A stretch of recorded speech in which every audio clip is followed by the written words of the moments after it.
Okay, so I was just having some tea over here, and now we gotta go to the Adventurers Guild. So welcome back everybody to another story quest. This time it's Furina, but I just finished my tea, so why not get over it?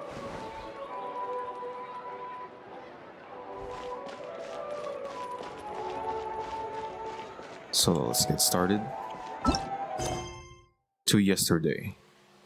Go to the court of Fontaine's Adventurers Guild.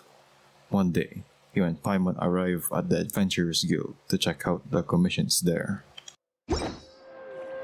And we're gonna do just that. So yeah, it's been a while that we've seen Furina. The last time we saw her was during the Archon Quest, and yes, we actually judged her so much since the last time. But this is her time for redemption.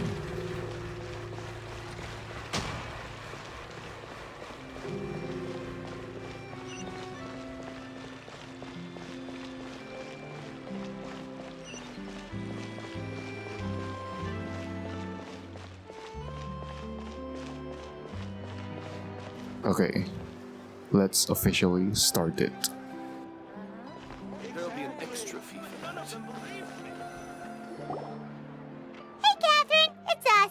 Got any new commissions? Specifically one with a huge more attack, perhaps? You didn't have to be so direct.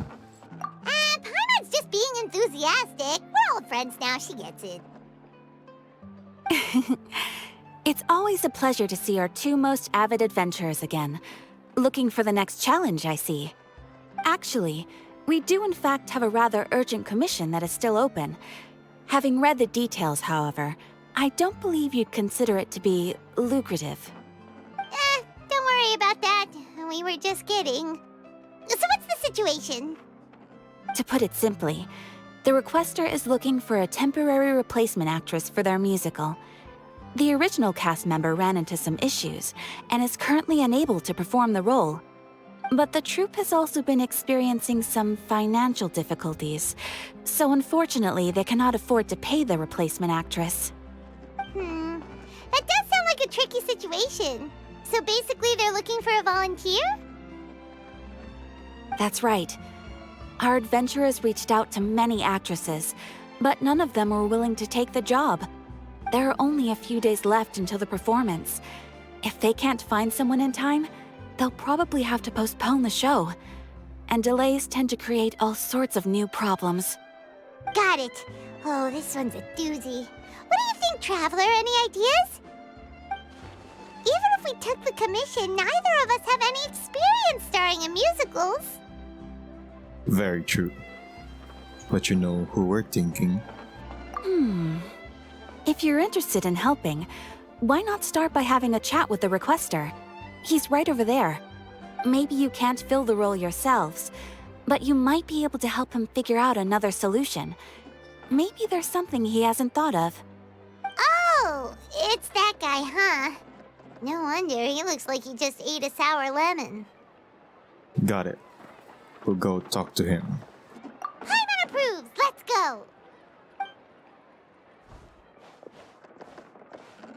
Hello there, are you the guy looking for a new actress? Wait, I know you two! Are you really willing to act in my musical? Wow, sounds like we're pretty famous in Fontaine already. But to answer your question, neither of us have any experience in musicals. But we heard that you're in a bit of a bind, so we figured we could at least try to help you think of a solution. Ah, I see. It's okay. I knew that asking for a volunteer was a long shot. If we can't find someone to step in, we'll have no choice but to cancel the show. It would be such a shame. Can't you cover the budget for a new actress with ticket fees? That's the thing. We're not some high-profile theater troupe, just a group of amateur enthusiasts. All our sets and props are very crude. We're grateful enough just to get an audience, never mind ticket fees. If we had a way to make this profitable, things might have turned out differently. But now, it looks inevitable that we'll disband. Disband? You're splitting up the troupe? Oh, I guess the lady at the Adventurers Guild didn't tell you? Yeah, This is supposed to be our final show together as a troupe. One last show. And after that, we go our separate ways. So we were really hoping to end on a high note. Nobody wants things to just fizzle out. Not after all the time and effort we've invested into it. Katheryne mentioned that one of your actresses can't make it. Yeah, the leading lady, in fact. She's been dealing with a chronic illness ever since childhood, and unfortunately, it flared up again recently. It really drains all her energy, so she's in no state to perform. The show just won't be the same without her. But for everyone else's sake, I still hope we can find a way to hold the performance on schedule. Got it. We have a clearer picture now. Let's see if we can come up with any ideas. What if we sponsored the show? Traveler, how much more are you carrying? Please, there's no need to go that far. I wouldn't feel right asking such a huge favor, and I can't promise that we'd ever be able to pay you back. Mara isn't the biggest problem. How do we find someone who's a good fit for the role? Good point. If the actress just goes through the motions for the Mora, that's not exactly rescuing the show. We should find someone who will put on the best performance possible. Oh, wait! What about... you know who? Great minds think alike. I was just thinking that. That's how you know we're the best of partners. Anyway, she should have all the free time in the world right now. She's really good at performing, and she was once super popular with the crowd. Performing in a musical should be a piece of cake for her. Who are you thinking of? Sounds like someone famous. Furina. Her?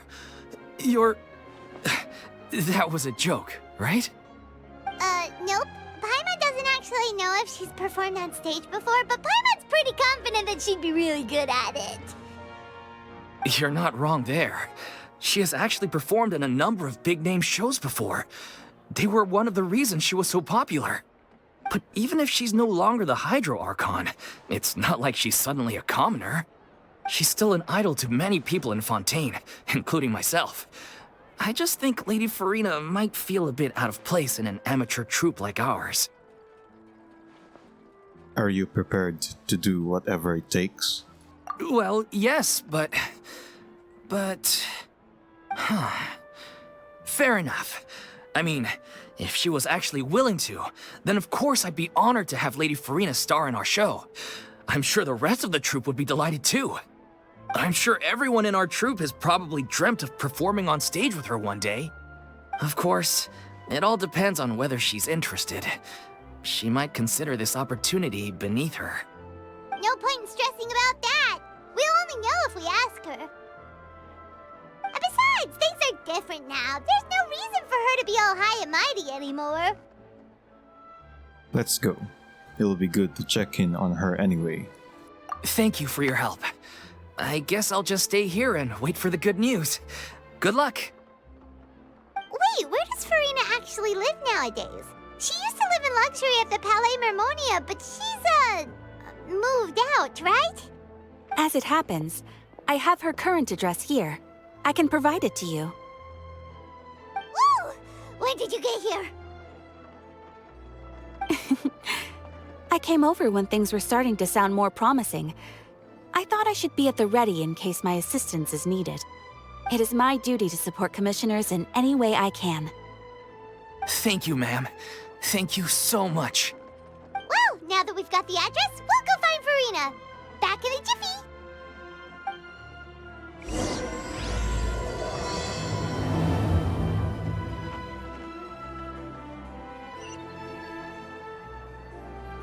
Okay, now that we have her address, we can now safely assume to know where Furina is. I can't believe they're seriously asking Lady Furina. Seems a little over the top. Try not to worry. May I pour you a glass of water? Okay, let's go visit her then. I'll think about it. I need to get out more. Should be here.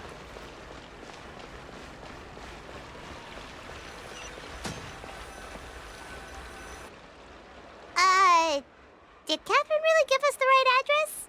She lives here? Not that there's anything wrong with this place, it's just, a bit of a step down from the Palais Marmonia. You know, it's common courtesy to make sure the homeowner isn't in earshot when you're denigrating their abode. Ah! Okay, when did popping out of thin air become all the rage? First Katheryne and now you? I was just out on a shopping trip. I ran out of macaroni, so I went to grab a few more bags. I used to have a much wider range of choices when it came to food, but now I'm finding that simple, traditional home cooking can be quite delicious too. So yeah, here's Furina after all of the events. And yeah, she sounds drained, if I should say that. Don't you get sick of macaroni every day? Not at all. As long as you have different kinds of sauces in, you can have macaroni and tomato sauce one week, macaroni and bolognese the next. Oh, sounds like you're really struggling to cope. Is it because you have to do all your own cooking now? How rude! Questioning my cooking skills. The audacity! It's not like I have a very eventful life these days. Actually, I barely leave the house. So I don't see how it's unusual that my meals are a little simpler now too. Besides, I'm sure I could master dishes like la lettre focilor or blubber profiteroles in no time, if I felt so inclined. Ah, there it is. You don't know how to cook. Not yet, maybe, but...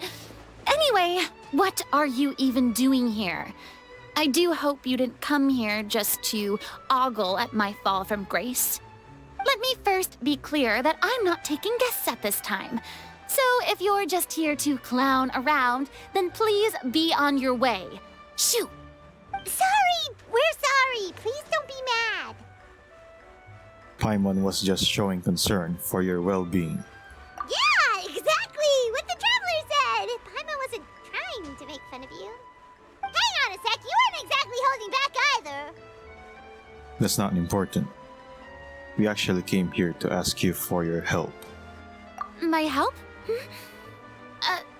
Well, maybe you're forgetting that I'm no longer the mighty Hydro Archon.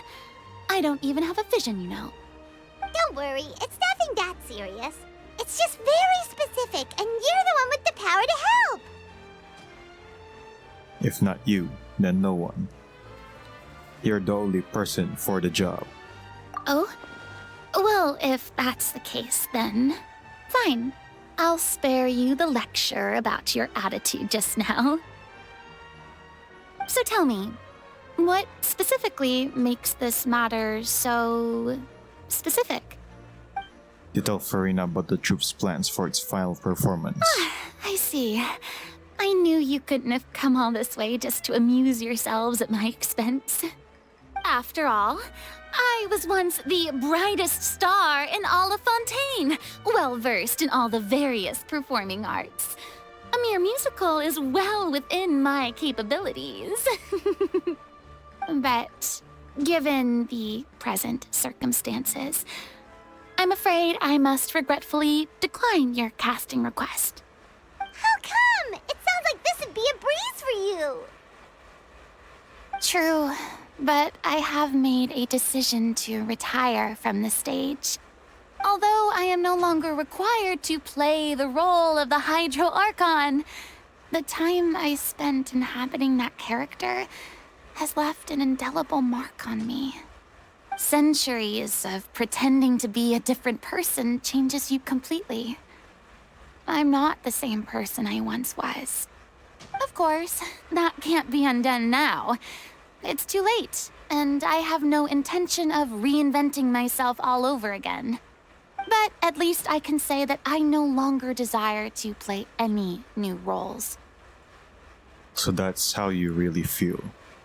Paimon can understand, but this is just a one-off part part to fill in for someone who's sick. Surely that's okay. Whether it's a one-off or not, it's a boundary that I've committed to no longer cross. If I make an exception to the rule now, I'm just leaving a back door for myself, which would be the same as not having a boundary in the first place. So I'm not going to perform, and that is that. Okay, guess there's no convincing you. Well, is there anything else we can do to help out the troupe? Otherwise, they'll just have to disband without any fanfare. Do you know any other actors who might be interested in the role? Nope. Short and to the point, okay. I've never been great at maintaining relationships. Besides, anyone I've ever worked with probably couldn't wait to get rid of me. Since I'm just an ordinary person now, they'll probably just laugh in my face if I go asking them for help. What's wrong with making one exception? Look, I'm sorry, okay? I'm sorry I drew a line in the sand without thinking about every possible grain on the other side. Well, is there anything else we can do? This performance really means a lot to the guy we're working for. Have I not made myself clear? You're barking up the wrong tree. I don't want this job, nor do I know of anyone else who would. Sorry. I didn't mean for that to sound so harsh. I wish I could help, really. But if I thought I had the answer to this problem, I would have said so by now. It's all right, Furina. Paimon just wanted to make sure we tried everything. Oh, everyone in the troupe will be so disappointed. Let's try to come up with a plan B. Yeah, I guess that's all we can do now. All right, then. We'll see you around, Furina. Toodaloo to you, too. I'm going home to take a rest now.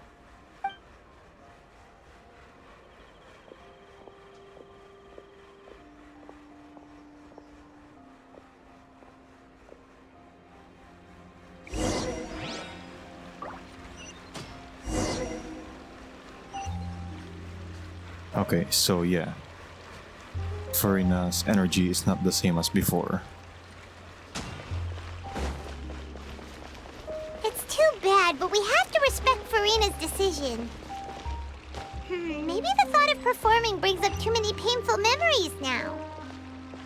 I mean, I understand her. We understand her, but still, this is so important. Exactly. But none of them believed me. Huh? What's going on? Are they arguing?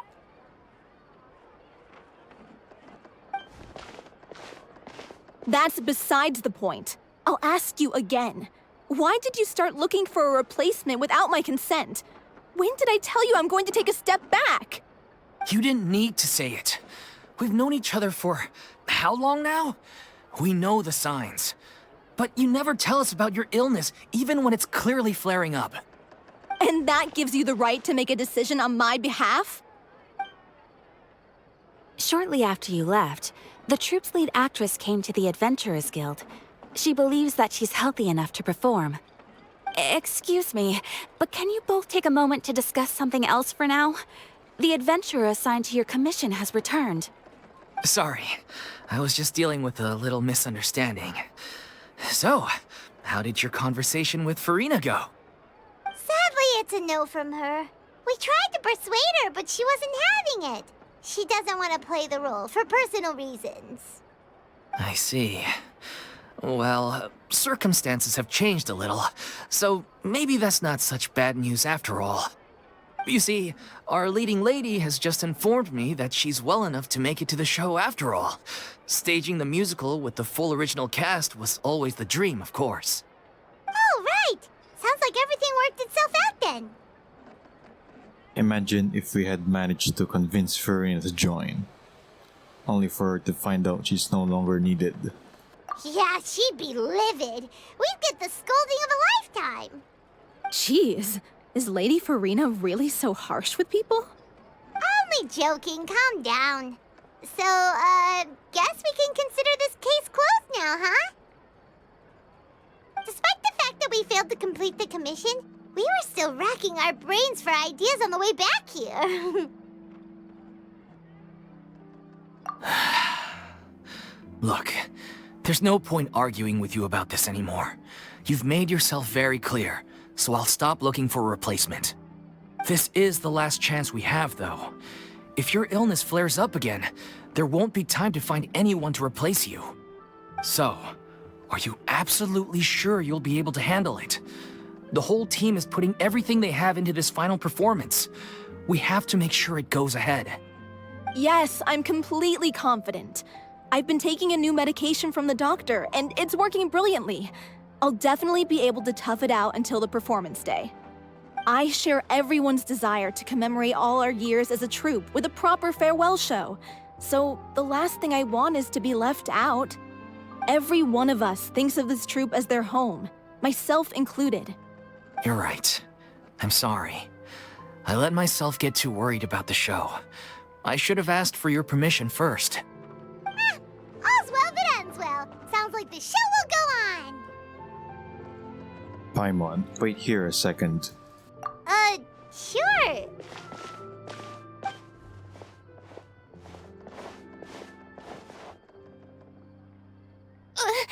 Hey, how did you...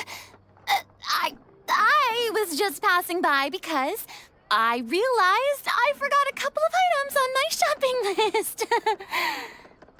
All right, I'm coming. No need to drag me.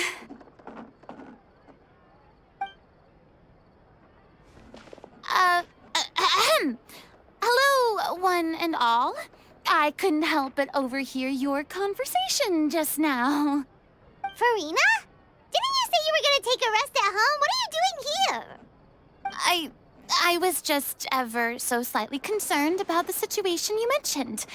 Yes, a teensy bit concerned, that's all.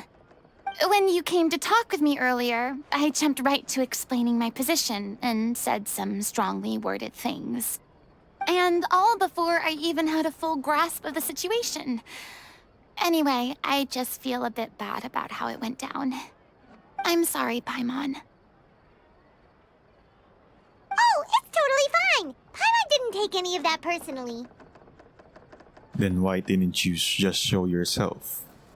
You really have a knack for asking the most uncomfortable questions, don't you? I felt very sheepish, having had a change of heart after flatly refusing you. And then, to make matters worse, you caught me. But in any case, it sounds like the issue has already been resolved. Yeah. When they said they were gonna ask for your help, I almost had a heart attack. I mean, how could we be worthy of having Lady Furina star in our show? There's no need to think like that, and no need to keep addressing me as Lady. Just Furina is fine. I was wondering, if this troupe is so important to all of you, why does it have to disband? If the difficulties are purely financial, then there must be a solution. You could put the shows on pause while you look for a sponsor, for instance. Everyone seems so devoted to the troupe. I'm sure if you keep chipping away, you'll find a way through. We all want to believe that, but some things are just beyond our control. Everything's been going downhill ever since we lost our director. She was the heart and soul of our troupe.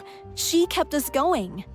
Her name was O'Reilly, and she was the founder as well as the artistic director of our troupe. And tragically, she was a victim in the serial disappearances case. What? That's actually how I recognized these two. It was all thanks to their efforts that the true culprit was brought to justice. But still, no sentence can bring our director back to us. She was a loyal fan of your performances, Miss Furina. They were what first inspired her to get into musical theater. She rallied many people around her who were destitute or had lost their sense of purpose in life, and convinced them to join her troupe. She wrote her own scripts, acted on stage, and mentored each and every one of us. People loved our performances back then. We seemed to be going from strength to strength. Things were really looking up for us. And then disaster struck. Yeah. After that, The entire troupe fell into disarray.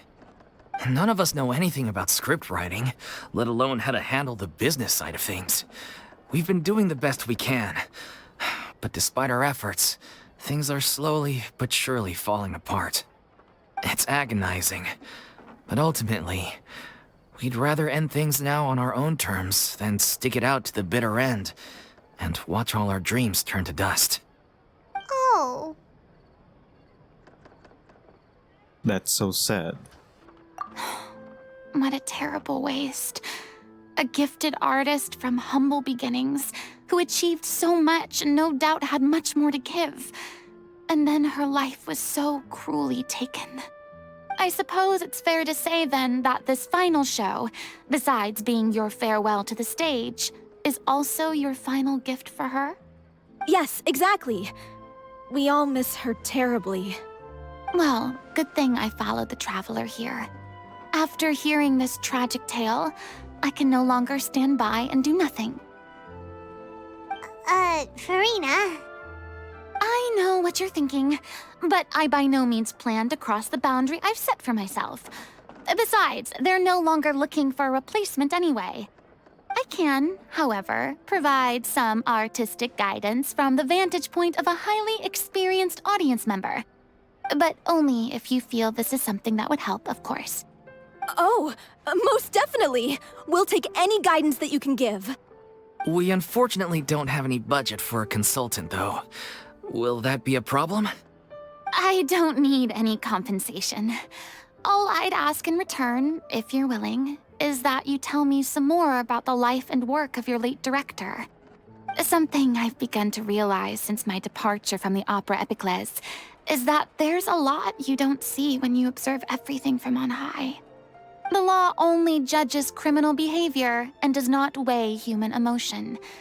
The court's verdict can settle the question of criminal liability, but what about all the unresolved emotions of the parties involved? What happens to them? A verdict can bring emotional catharsis. They come pouring out and flow away into infinity. An interesting answer. But if you ask me, I think all emotion shall ultimately return home to the heart and slowly settle with the passage of time. Take, par exemple, how this troupe pines for their late director. Things such as this I have never witnessed before, and so I should like to observe, perchance to understand. Huh. Still a fan of your old dramatic monologues then, huh? You just want to get back in on the action, don't you? No. This is a completely different situation. Pearls before swine. Ah, the name's not Swine, it's Paimon! Would you be willing to join me? Come on, take a break from adventuring to listen to a story. Since it's you, I'll do it. Especially since it's related to the serial disappearances case. Thank you all so much. Our director was a huge fan of Miss Furina's performances, as of course we all are. All right, follow me. We'll go to our usual practice space. Please excuse the size. It's a little on the smaller side.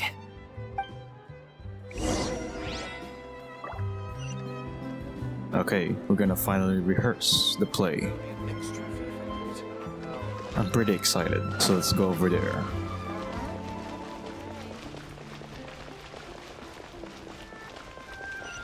I wonder where it is though. We'll just follow the good old trail of dust.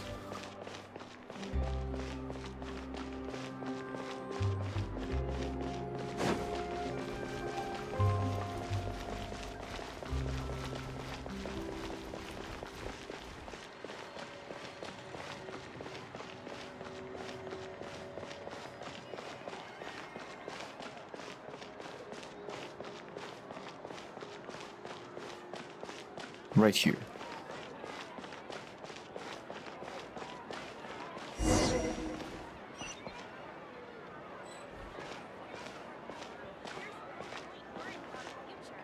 Let's go in.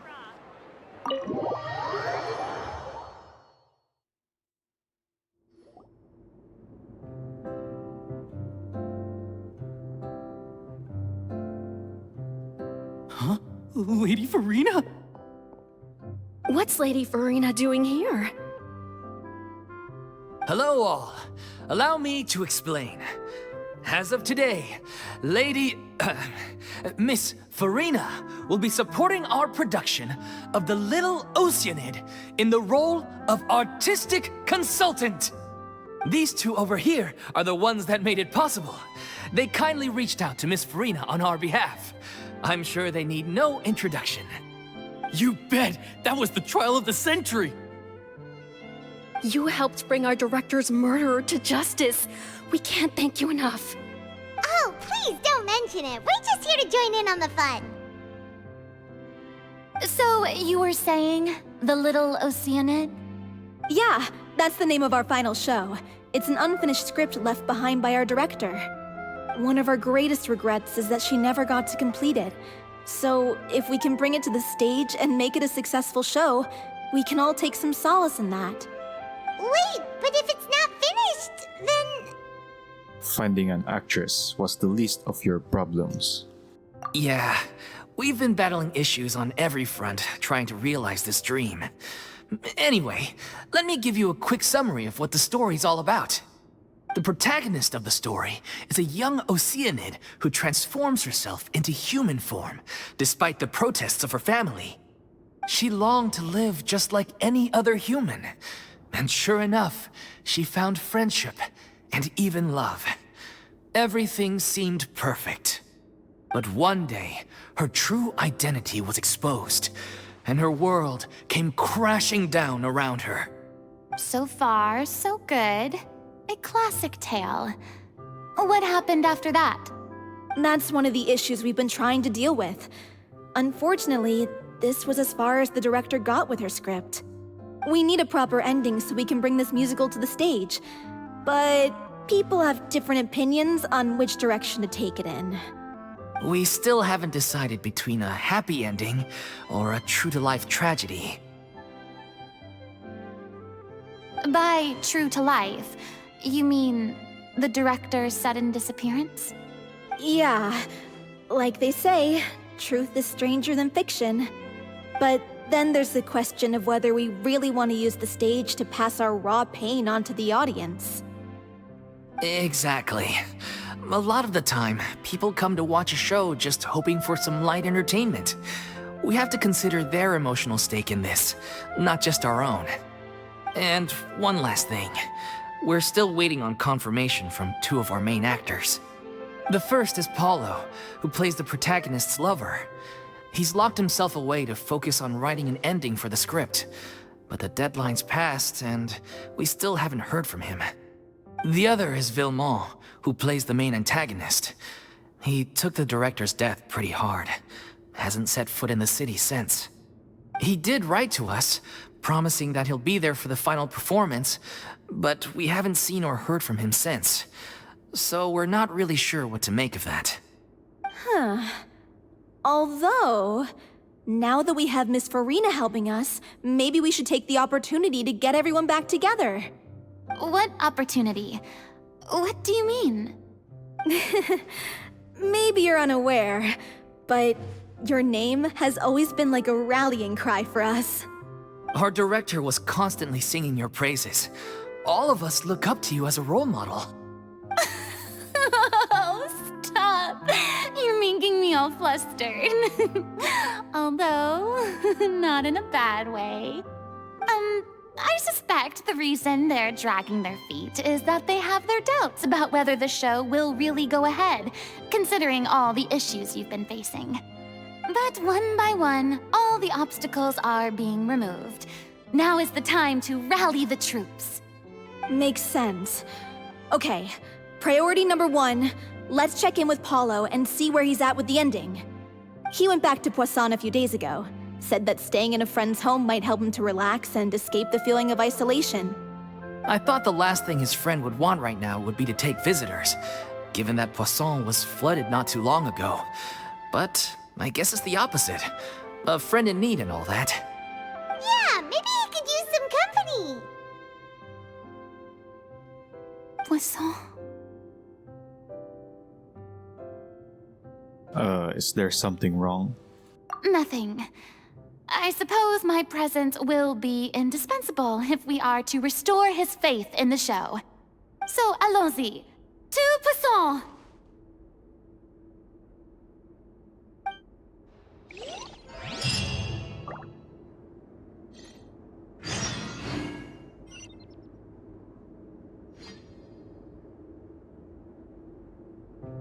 We're setting foot on Poson next, but let's check a couple of things before we leave.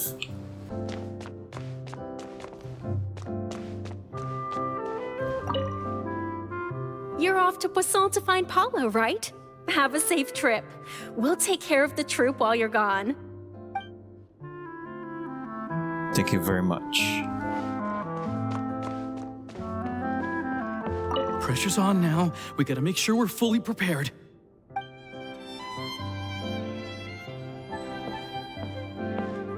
Okay, let's go to Poisson, everybody.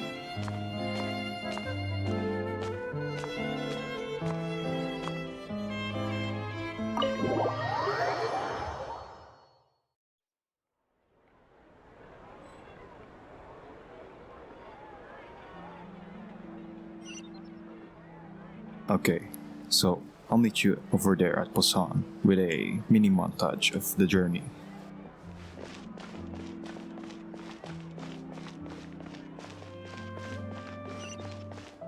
Feel free to check the Aquabus map and schedule for details.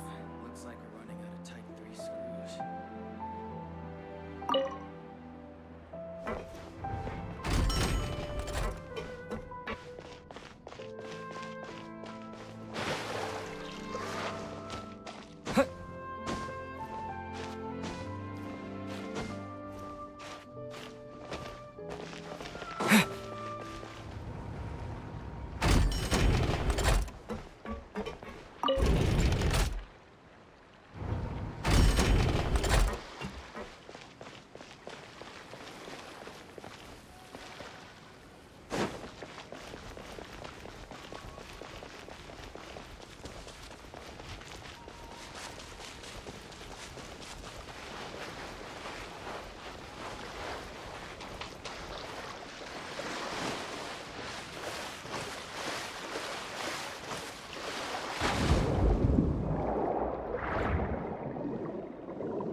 We're finally here.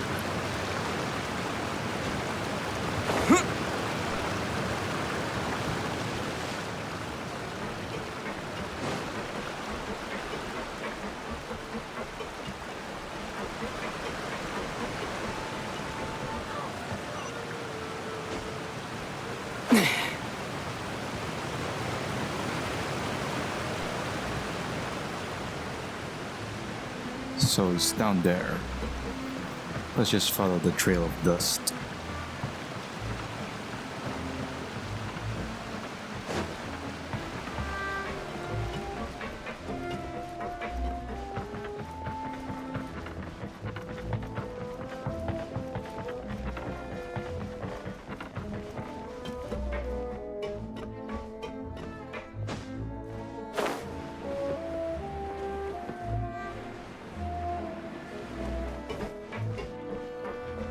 It's important to inspect your diving equipment regularly.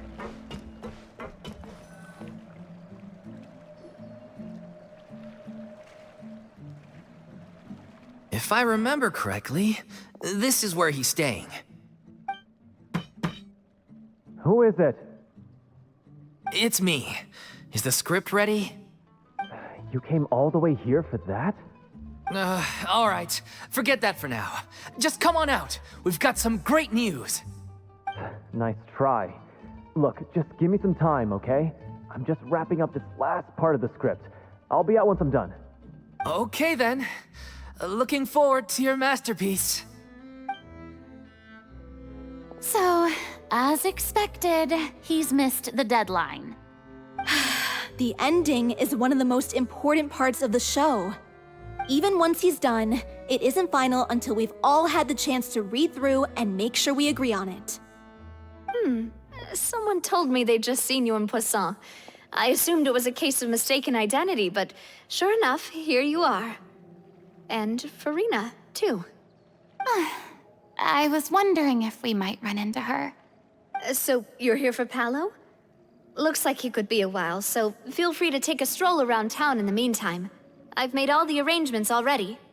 Oh, it's okay. We can just wait here. Thank you for being so considerate, Miss Navia. That sounds wonderful. We'll take that stroll. Get over here, you! How oblivious are you? How are things in Poisson now? Any better? Things are on the mend, but it's a slow process. Some people may never recover from the trauma they experienced. I'm sorry to hear that. I wish there was something I could do. Please, must our conversations take such a depressing turn every time we meet? We all have painful memories, but we don't have to let them cloud everything we do. And if you're trying to make a new start, perhaps it's best if you don't bring up the past all the time. Thank you for your words of comfort. You make a very good point. But for now, at least, I think I should stay with the way I'm feeling for a while longer. It's okay. These things take time.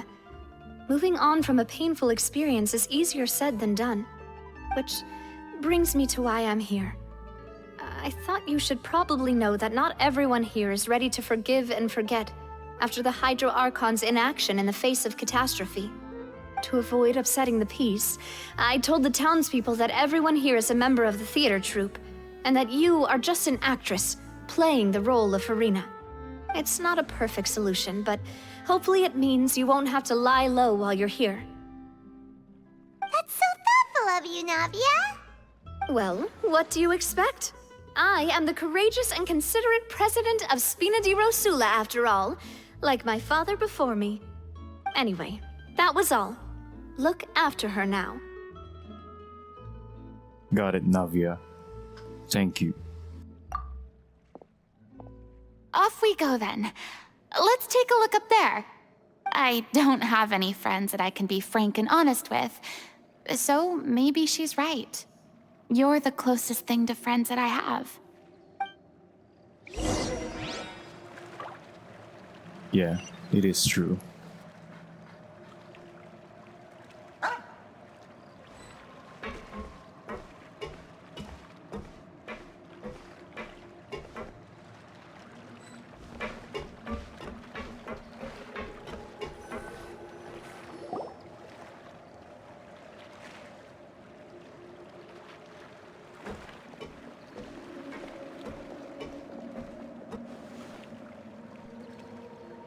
I'm so grateful that Miss Navia was so understanding.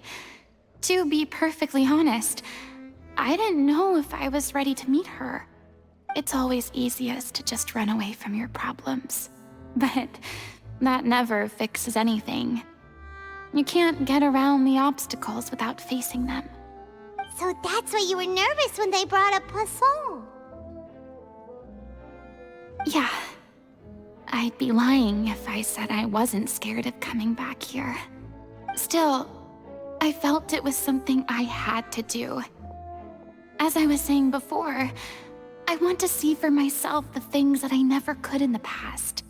I'd be overjoyed if the people here could find it in their hearts to forgive me.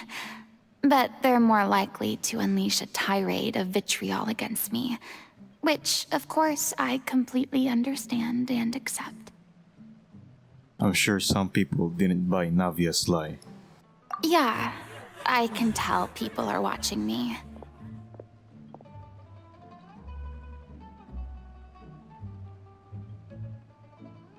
I'm sure some people here see the idea of someone coming to Poisson dressed as the Hydro Archon as extremely disrespectful. I used to be terrified of the gaze of other people, especially when they had suspicion or resentment in their eyes. I guess I wasn't quite ready for this after all. I'm surprised you're making yourself go through all of this.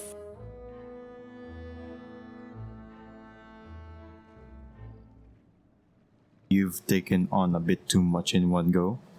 I can't let myself see only the things I want to see. How would that make me any different from before? Look! There seems to be a crowd gathering over there. They're not staying quiet either. Probably time we made a move. How about we check out Spina di Rasula's ship? We should have a view of the whole of Poisson from there. Yeah, let's do it.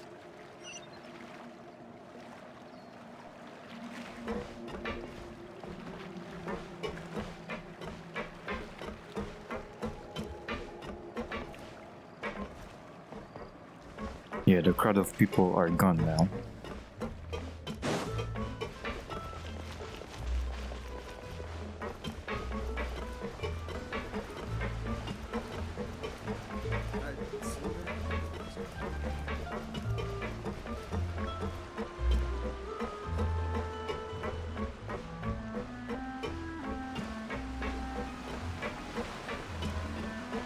We are setting foot on the Spina di Rasula's base of operations.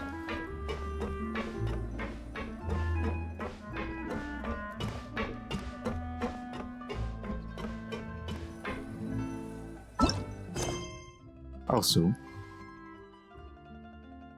whither should the water flow?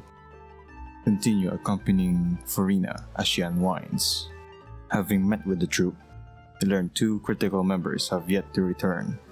First is Paolo, who is responsible for completing the script. He is in Poisson.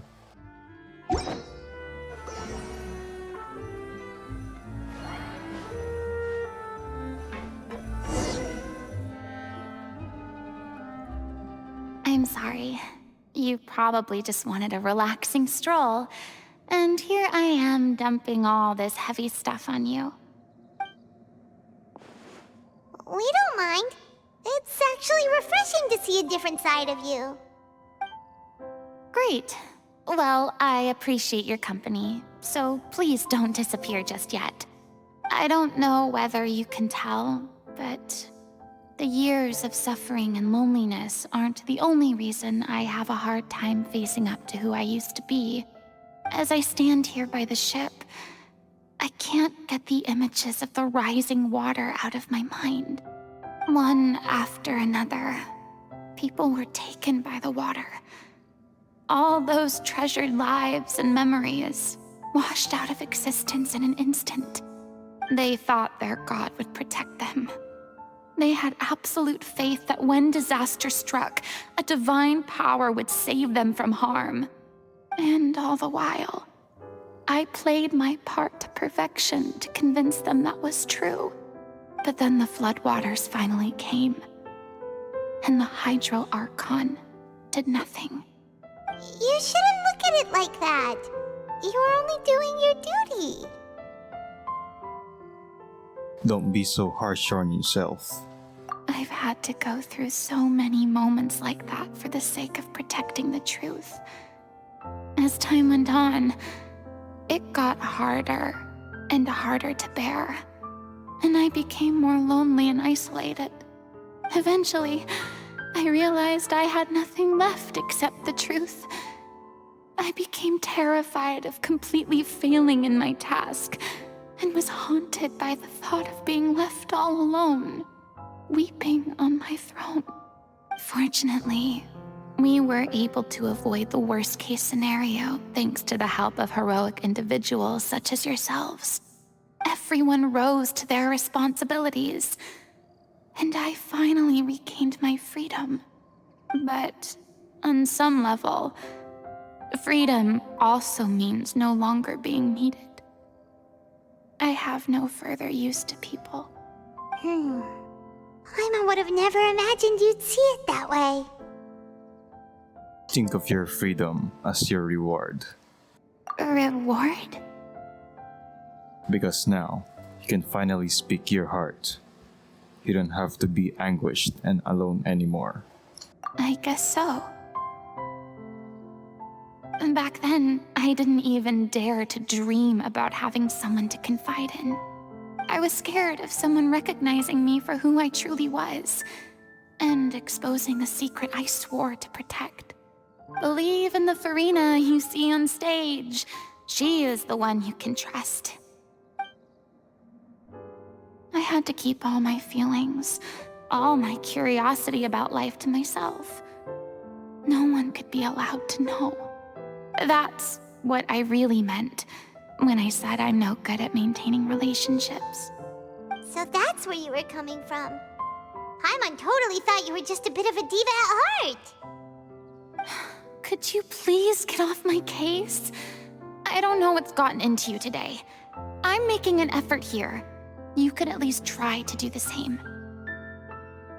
What Paimon meant to say was she doesn't like you to see you so down.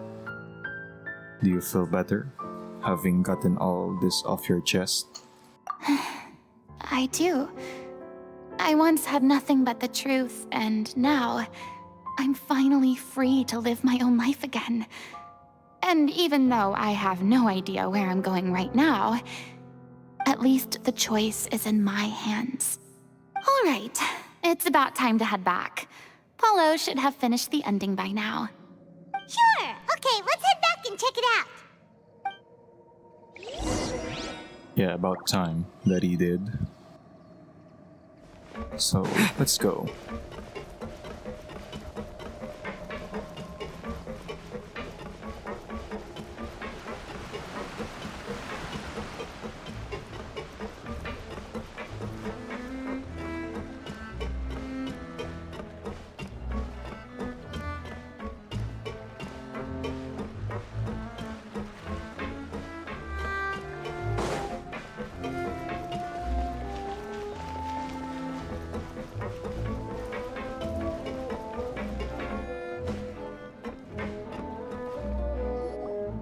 Didn't you say you needed to watch what you eat?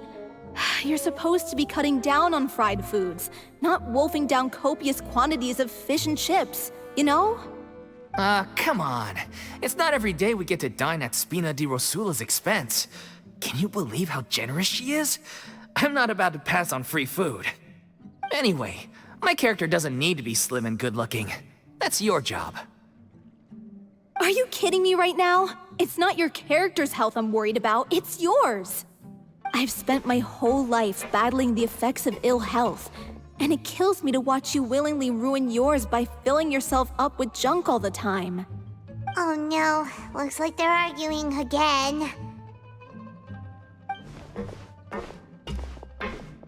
We're back!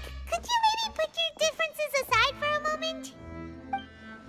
Ah, you're back. We've been enjoying Spina di Rosula's VIP treatment in your stead.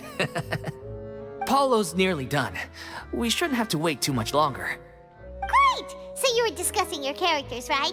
We heard she's playing the Oceanid who turns into a human girl. What about you? Me? I'm an Oceanid too.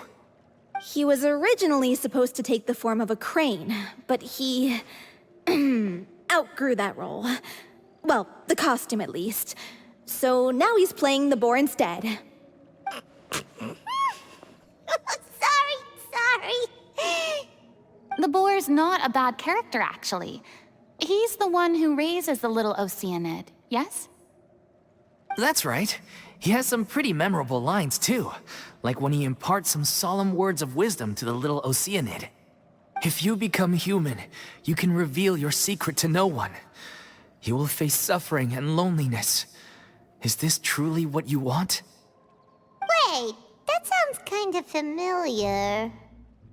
It's the most important line in the whole script. I think it's a symbolic statement about our director's life and legacy. She kept quiet about all the trials and tribulations she faced in running our troupe, allowing us to devote ourselves fully to performing. It was only after she was gone that we realized how tough her job really was.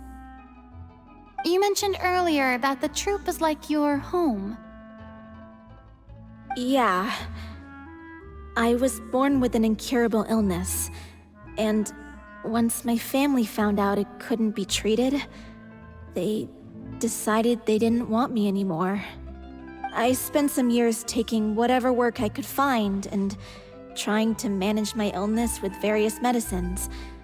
But Whenever I had a bad flare-up, I'd be lying in an alleyway for days at a time. It was like that until the director found me one day. She told me I had a great voice and asked if I was interested in studying singing from her. I said yes. She took me under her wing, taught me to both sing and act, helped me find Mora for my meds, took care of me when my condition decided to flare up. I know it was all a huge burden on her. She sounds like a really incredible person. She really was.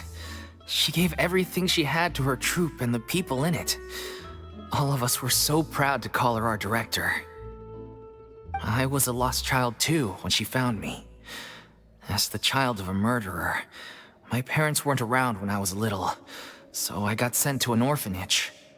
The other kids were always picking fights with me. They'd say things like, "Come on, you must be pretty tough if you're the son of a murderer." It was just to taunt me, though. I was an easy target, and they knew it. One day, I got beaten up so bad that I just couldn't take it anymore, so I ran away. I lost all faith in humanity by that point. Thought the whole world was out to get me. Let me guess. Fortunately, the next person you ran into was the director. Yeah. For the first time in my life, I was somewhere I felt safe. And I promised myself I'd stay here until the day the group parted ways. The day you hoped would never come. How times change. Oh, you're finally done? Get your butt over here. There's someone I need to introduce you to. This is our new artistic consultant, Miss Furina. Furina? The Furina? Oh my god, how did you manage to wrangle that? Please, the honor is all mine. I was profoundly moved to hear about your troupe and your wonderful director. I just wanted to do something to help. Same here! Even so, this is just... Oh, wow. I'm sorry. I'll try to calm down. Now, where was I? Ah, yes, the script, of course. Let me give you a rundown of how the story unfolds in my version of the script. I'm sure you're already familiar with the beginning of the story. A little Oceanid decides she wants to become a human, against the wishes of her family. She finds love and friendship in the bustling city. But then, disaster strikes. The people start to notice that all the fresh water in the surrounding area is slowly disappearing. The soil is becoming arid, plants and flowers are withering, and the people begin to panic. The little Oceanid, Cleo, and her lover decide to do something about it and investigate the truth of the matter together. In the end, they discover that all the waste and pollution created by humans over the years has caused the fresh water to flee the land, as if driven by a consciousness of its own. Consciousness? You mean the water is sentient? Water as a conscious entity. There's actually quite a few stories that explore this theme. Since the little Oceanid is a water spirit, she immediately understands how the water is feeling. She then tells her lover about her true identity, as well as the truth behind the crisis. Her lover accepts her for who she is, and works with her to find a way to bring the water back. However, unbeknownst to them, there were some people eavesdropping when she revealed her secret. The little Oceanid is accused of being directly responsible for driving the water away, and faces the greatest dilemma of her life. And then? In the end, she makes the brave decision to sacrifice herself to save her lover, and the rest of humanity. Huh? But didn't they all treat Cleo like a villain? Why would she want to save them after that? Well, she mainly wanted to save her lover, plus everyone who'd stood up for her. Through her love for her human partner, she was able to find an even greater love, one that extended to all of humanity. Surely the biggest strength of Cleo's character. There's actually something else that bothers me. You know the protagonist is supposed to represent the director, right? And she never had the chance to become a hero in our world. If we're serious about dedicating this show to her memory, we should make the ending as true to life as possible. What about if the little Oceanid is hounded to death by people who hate her. Her lover makes sure her secret never gets out, and humanity continues down the path to extinction. That sounds like too cruel of an ending to me. And perhaps a little irresponsible to present to the audience. That ending would be a perfect mirror to Director Aureli's death, both arbitrary and meaningless. On the day when she went missing, Director Aureli had instructed us all, somewhat out of the blue, to leave the court of Fontaine and wait for her outside the city. We waited and waited at the rendezvous point, but she never came. By the time we returned to the city, she disappeared without a trace. We looked for her. The Gardamex looked for her, but she was nowhere to be found. Increasingly, all the signs seemed to point to her being the latest victim in the serial disappearances case. The director was the kindest soul in the world, yet she was senselessly sacrificed for the sake of a so-called experiment by someone who had nothing to do with her at all. But doesn't the way she suddenly told you to leave the city suggest that maybe she had some sense of what was about to happen? It almost seems as if she was moving you to safety. I've been trying to follow up on that ever since, but all my efforts so far have turned up nothing. Villemont might know something, but he won't open up to me. Villemont? The one who's playing the role of the villain? Yeah. He's been overwhelmed by grief. I think the director's death hit him hardest of all. Grief? Guilt, more like. Also, I have a hard time imagining that anyone took it harder than me. Because, well, speaking of the play being true to life, I was deeply, madly in love with Aureli. What? You kept that one quiet. It's time to be upfront with you all. No more keeping secrets from each other. We'll never be able to agree on the ending if we can't be honest about how we feel. I did tell her how I felt once, but she turned me down pretty much straight away. She said that we were all like brothers and sisters to her, and she'd never considered us as potential romantic partners. Not that it came as a shock or anything. It was what I was expecting to hear. So I told her I'd always be there for the troupe, and I'd always be there for her. I said, maybe one day in the future, when everyone's settled into their own lives and on the up and up, and managing the troupe no longer required her constant attention, well, maybe then she could reconsider what she really wanted in her life. And now, that day will never come. Oh, Paulo. So if I'm the one writing this ending, then I'm gonna make sure it does right by Aureli. I won't let anyone get in the way of that. In that case, you have to straighten things out with Villemont once and for all, face to face. We've all had our differences of opinion over the ending, but those two have never seen eye to eye on anything. One of them has to compromise if we're ever going to reach a final decision. Well, if that's where we're at, looks like it's time to go visit Villemont. Are you ready to face the truth? Honestly, I'm slightly terrified. But for the sake of our final performance, I'll do whatever it takes. Funny you should ask, though. You really do get what I'm going through right now. I certainly do. Come on, everyone. Allons-y!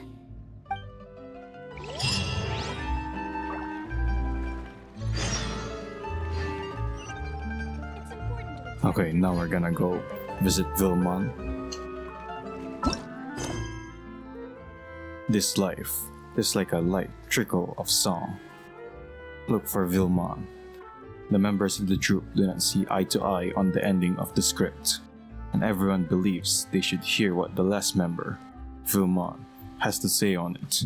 So he set off from Poisson.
This is tough going.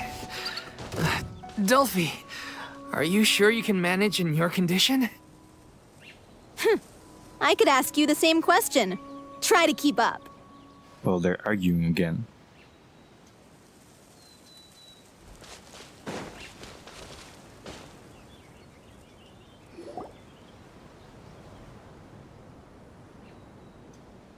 Ugh, as if this journey wasn't tough enough already without a roadblock. Don't worry. We should all be fine with the Traveler here. We don't need to take a detour.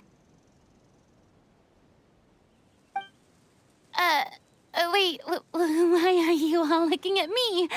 You're not seriously expecting me to fight, are you? We're just curious, that's all. I don't think anyone's ever seen Furina in a fight before. Yeah, but don't you remember why? The Hydro Archon willingly gave up all her power so it could be converted into indemnitium. Miss Furina said so herself. Precisely. And I'm not even the Hydro Archon anymore, so all my power is gone anyway.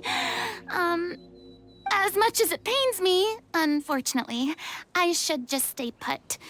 I'm more like a damsel in distress more than anything. That sounded so smug. Ugh, secondhand embarrassment is unbearable. This doesn't require god-level powers. Don't you know any defense? Hey, lay off, all right? My bluff is hanging from a thread here. I'm sorry. I got carried away. Please help us out, would you? Aw, too bad. I was so pumped to feast my eyes on fight mode Furina. Sorry to leave all the heavy lifting to you. Don't worry, piece of cake.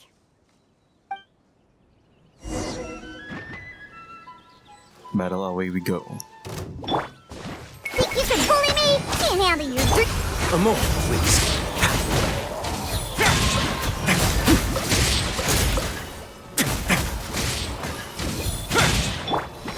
Yeah, coincidence. It's a cryo slime. Yeah. Things are about to get dicey.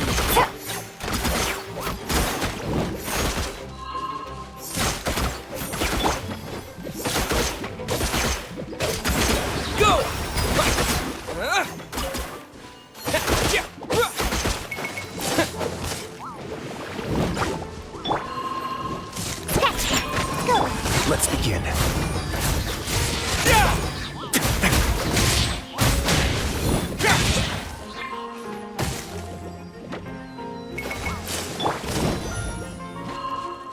Go! Gotcha. Game's up. Fun's over. Take it easy. Shake it and stir.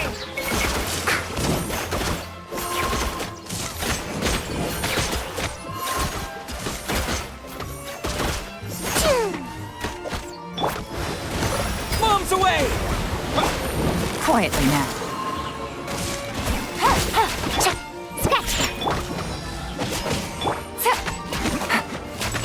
Take it easy. Water jet! Busted. Bravo! Good show! You certainly live up to your reputation. Yeah, thank you. Anyway, the path is cleared now, so onwards and upwards. Alrighty then. Wait, so it's just above there.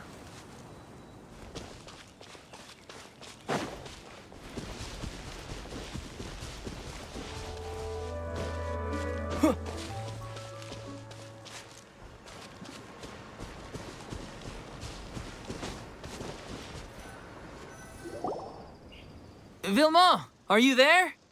Huh? Oh, it's you guys. Wait, what's Lady Furina doing here? I can explain. We've been rounding up the whole troop. We now have everyone except you. Dolphy explains the whole sequence of events so far to Vilmon. So, you think knowing the truth about the director's disappearance will help you write an ending to the script that pleases everyone? I care just as much as everyone else about making the little Oceanid a success. That's why I wanted to wait until after the show. If I open this can of worms now, I just don't want to make things difficult between us.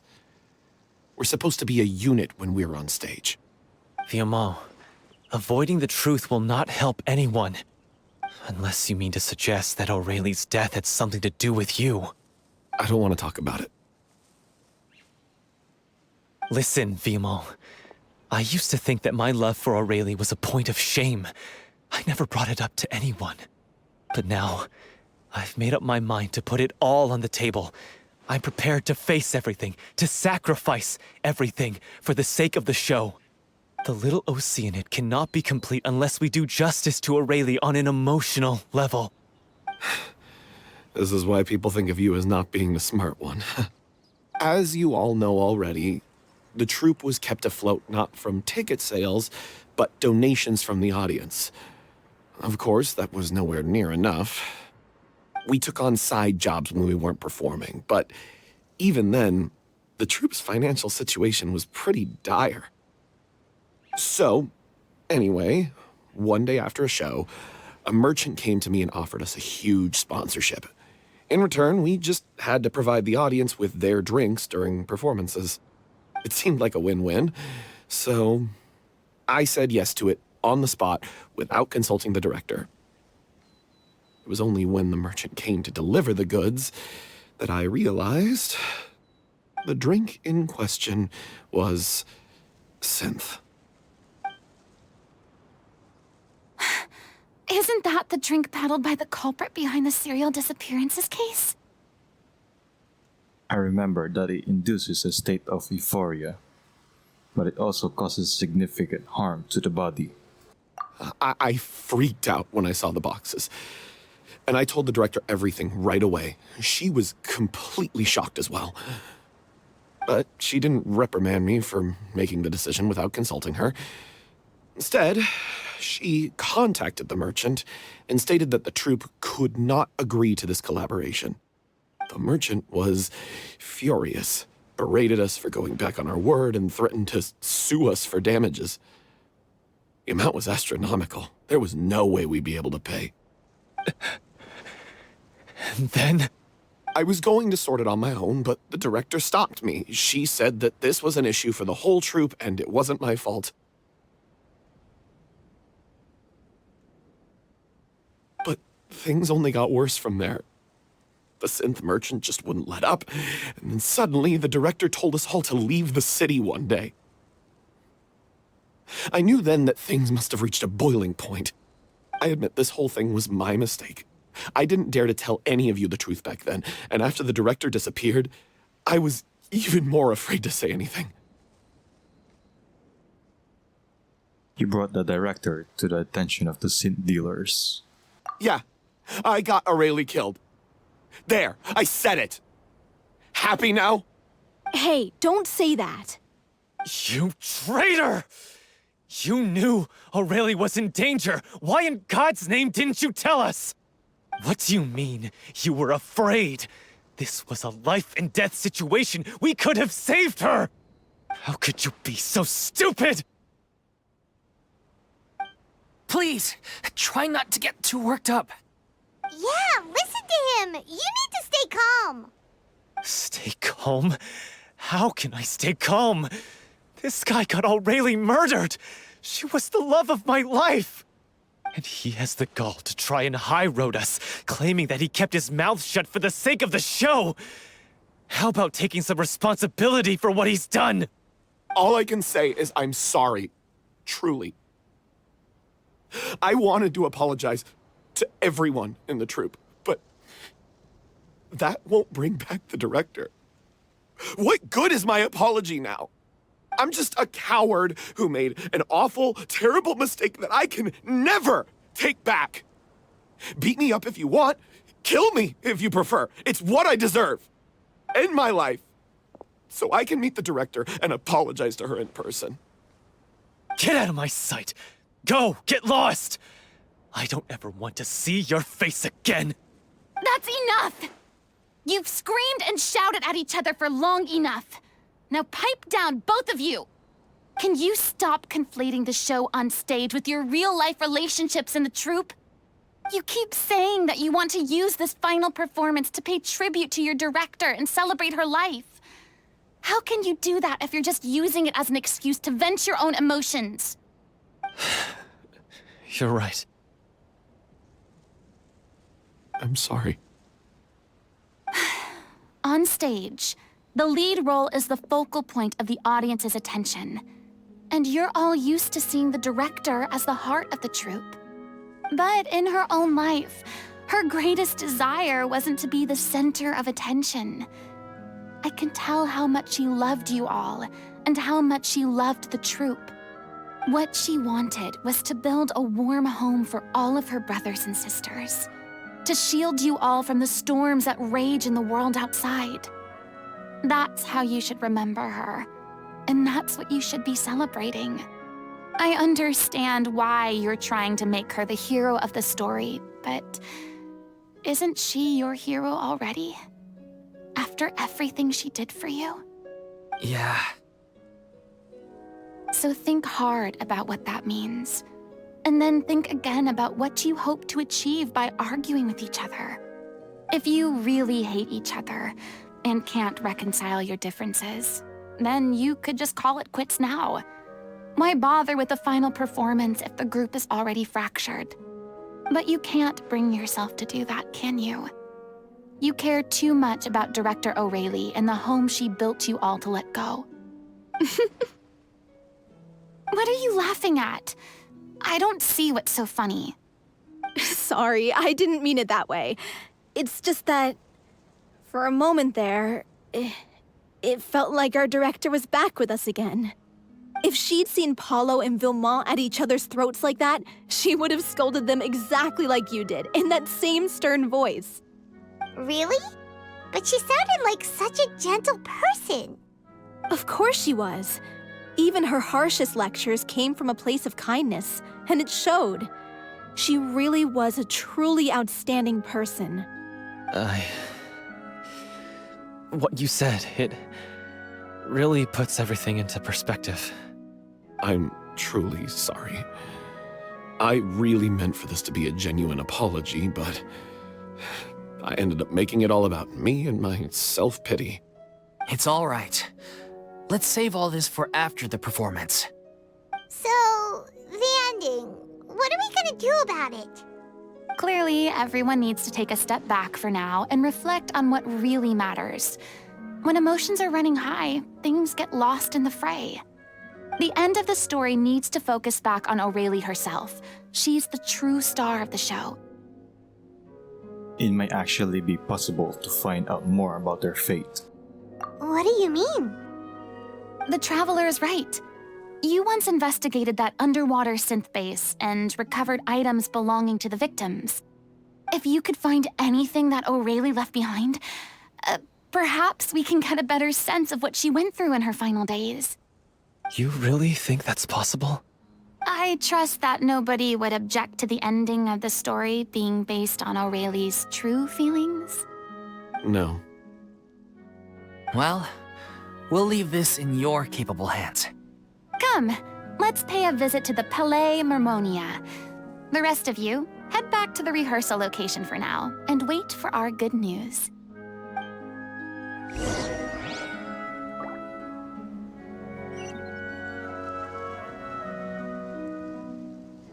Okay then, we're going back to the Palais.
You want to review some recovered items connected to victims of the serial disappearances case?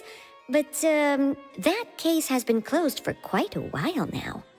Still, since you were the ones who discovered and submitted the evidence in the first place, you don't actually have to submit an application. Okay, please hold on. I'll have someone dig them out. Sedin sends a staff member to retrieve the box. So, this is all O'Reilly left behind. Just whatever she was carrying on her person and this tattered old notebook. Hey! It's full of script lines! And sketches too! Looks like they show where the different props should be placed on stage. Let me take a look. Maybe there's something in here from after she was kidnapped. Aha! I found something. To whoever discovers this diary. Let's see. Looks like she kept a detailed record of her captor's actions. She even mentions the truth behind the experiments on dissolving young women. If we'd had the chance to examine this notebook carefully back then, it would have been a conclusive piece of evidence proving Vacher's guilt. Vacher took so many lives. It's still so unthinkable how many victims he had. I guess O'Reilly must have written all of this down in the hope that her records would one day be of use to investigators. Wait, it cuts off. Is something wrong? Her handwriting here gets patchier and more illegible by the line. She probably didn't have much strength left. Her final words are... I'll let you read them for yourselves.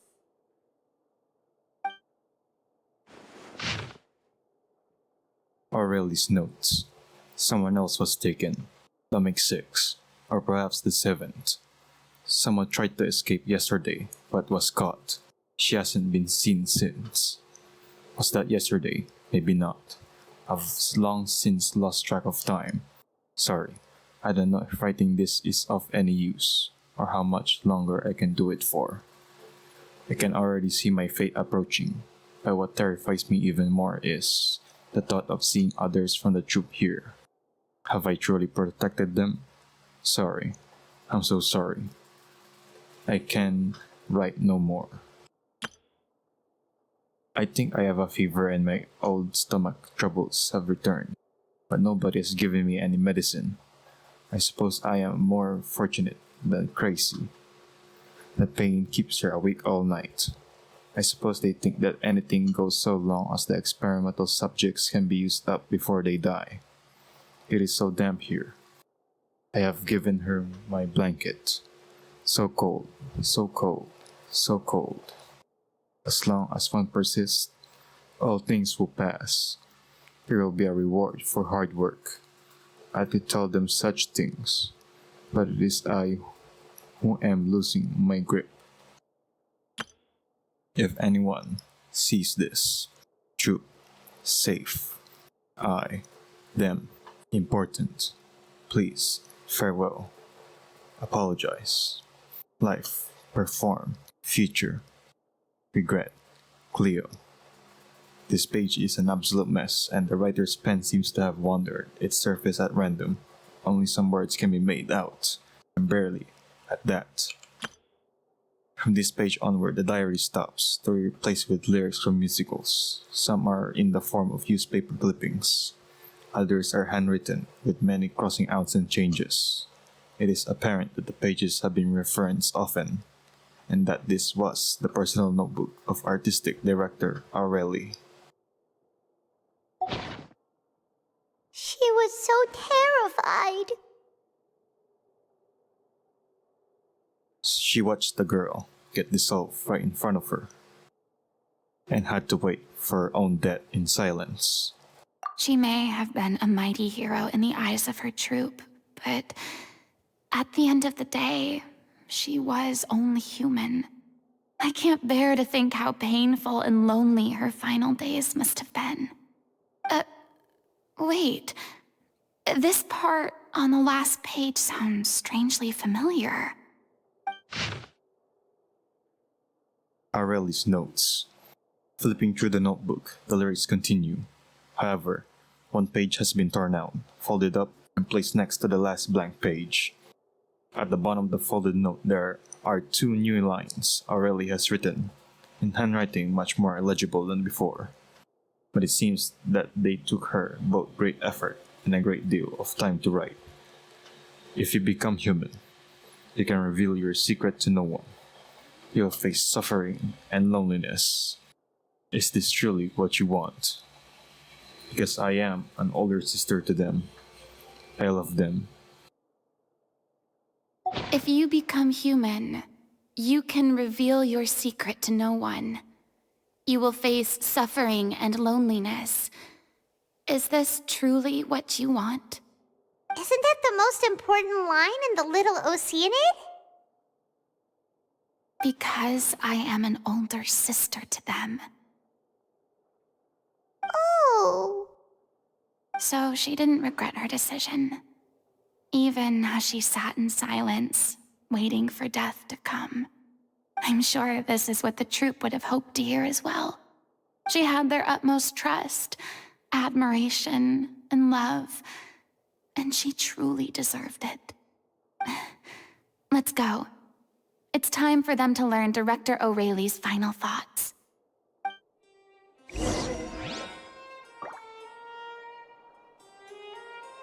Yeah, just like that. How can someone be so innocent and passionate die in a gruesome death? The world of Tevat can be harsh sometimes, even to the most innocent of people.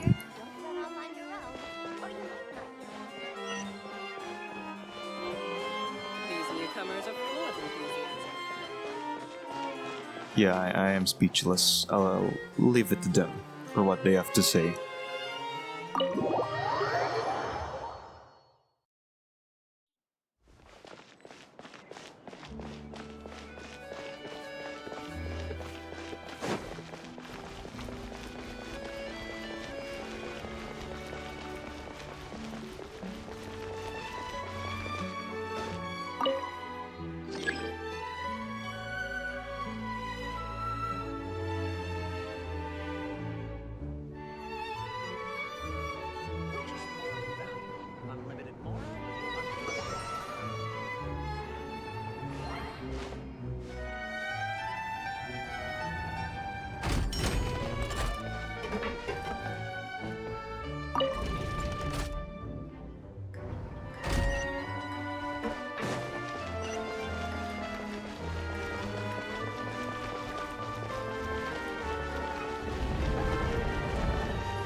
After reading through the notebook, some are lost for words, some weep bitterly, and some grind their teeth and howl with rage. A long time passes before the group is able to calmly come together and finally make a decision. She deserves a hero's farewell. If that's the only way to convey to the audience the courage and selflessness that she showed in the face of death, then it's a meaningful way to end the story. Even in the last moments of her life, she was still leaving a trail for others to follow. She did her best to protect as many people as possible, even if it meant sacrificing herself. We know what choice our little Oceanid would have made now. I don't think any more discussion is necessary. Well, Vilmont, if we put the past aside for now, do you think you can bring yourself to go ahead with the show? I will channel all my regret and put it into my performance, to make this a show worthy of our director. I won't ask for your forgiveness, and you don't need to worry about my feelings. This final farewell show should be about Director Aurelie and her alone. Then it seems like we've reached a consensus. I have a feeling that this will turn out to be the most mesmerizing performance of your lives. Really? How can you be so sure when you've never even seen them perform before? Don't underestimate my experience. After watching a countless number of musicals, I've learned one important thing. If you want to move the audience with your music, you must fully commit and immerse yourself in your role, pouring all your emotion into your performance. And aren't human emotions, love, hate, regret, and hope, just the most mesmerizing things in this world? I don't believe anybody could be more committed to bringing this story to life on the stage than they are now. Thank you for the vote of confidence, Miss Furina. And thank you for supporting us through all this. Then, let's not delay things any longer. We need to discuss the details of the ending and get it nailed down once and for all.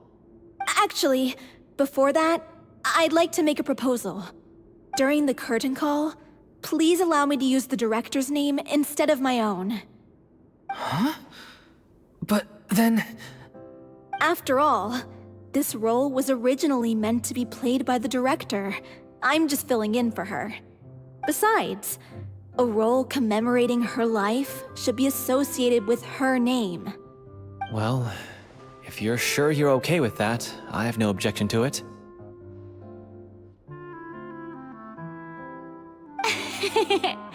Now we're talking like a serious acting troupe. All right, I'll leave you to fine-tune your musical while I go and procure a stage. Procure a stage? Oh, it's okay. Our usual place doesn't need a reservation. That place? Oh, don't be silly. For an extraordinary show, we need an extraordinary stage. By which I, of course, mean the Opera Epiclese. Whoa, wait, what? No. That's never going to work. It's far too fancy for the likes of us. What are you afraid of? Surely you don't think that Aurelie's story is unworthy of the grandest stage in Fontaine? No, that's not what I meant. It is supposed to be your grand finale, right? Believe in yourselves. Go big or go home. I have no problem with it then. How about the rest of you?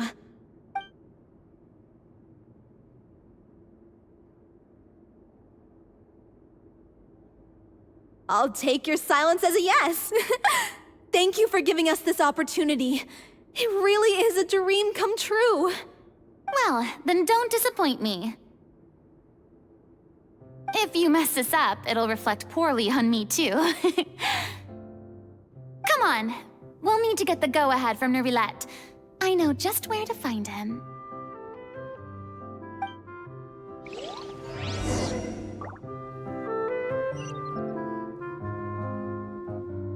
Yeah, I was thinking the Opera Epiclese. It's perfect for this type of performance.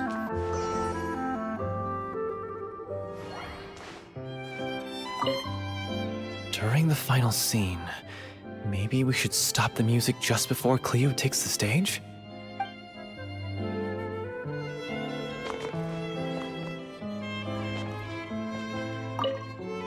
First Miss Furina, now the Opera Epiclese? If only the director was still with us. Hey, come on. There's no point in dwelling on that now.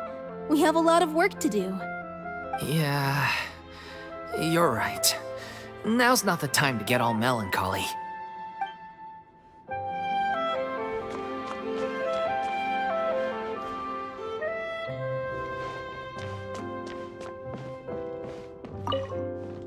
Best of luck to you. Well, thank you for that.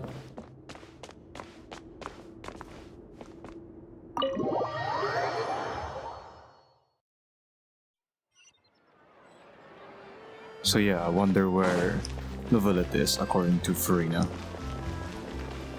Since she apparently knows his location.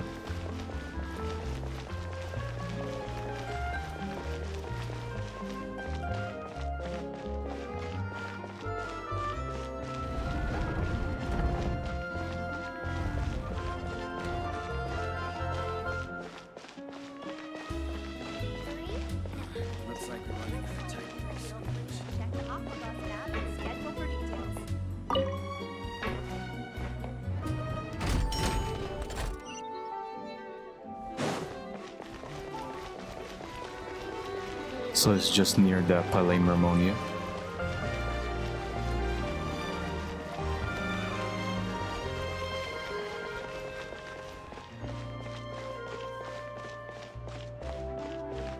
Hey, look at that!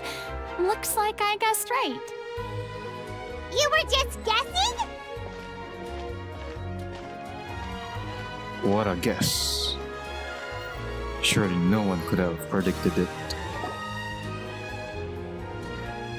I knew you'd be here.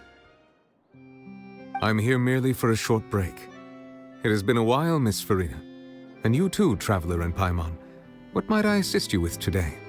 I would like to book the Opera Epiclese for an event. You see... You share the story of the little Oceanid with Louvilette. I understand. The process for booking the Opera Epiclese is complex and can be somewhat cumbersome. But given that the request is coming from the three of you, I see no reason to make things unduly difficult. The story of the little Oceanid is most fascinating. I'm looking forward to seeing it performed on stage. I will say, however, that I am surprised to see your passion for the performing arts rekindled after all that has happened. Huh? What do you mean? Do I look excited? Yes, and this is the first time that I've seen you like this since your departure from deityhood. At first, I just felt bad about rejecting them, so I wanted to learn a little bit more about their situation. But one thing led to another, and... well, here we are. In the past, we sat in our high chairs in the court, giving our opinions on isolated cases, all while knowing very little about the human stories behind each and every one. Maybe it's because I finally become an ordinary person and gained my freedom, but I've developed a great sense of curiosity about their lives. I am truly delighted to see you find a new lease on life. Now that you've regained some confidence, have you had any thoughts regarding a return to the stage? Why would you suddenly ask a question like that? Well, if the little Oceanid turns out to be a great success, it will no doubt become a classic. Many theater companies are certain to add it to their repertoire. The experiences and decisions of the protagonist, Cleo, are all modeled after your own. Naturally, this makes you eminently suited to playing the leading role. It would truly be a shame if you did not take this opportunity to allow audiences to enjoy your outstanding acting talents once more. Haven't I already made myself clear? I won't act or perform in any role ever again. No exceptions. Nor do I think it is any great shame. There is no lack of fine actors or inspirational stories, either on or off the stage. This experience is a case in point. I feel like I've learned a lot, and it has already been well worth the price of admission. I must admit, though, I'm a little envious. They're quite fortunate to be able to bid farewell to their past in such a magnificent manner. I see. Well, I'm glad to learn that you have found a role to play that you enjoy, be it on the stage or not. I sincerely hope the show will serve as the grandest of finales. I will have my staff book the date and mail the relevant paperwork to the troupe once the details are confirmed. Thanks, Nervalette. You are very welcome.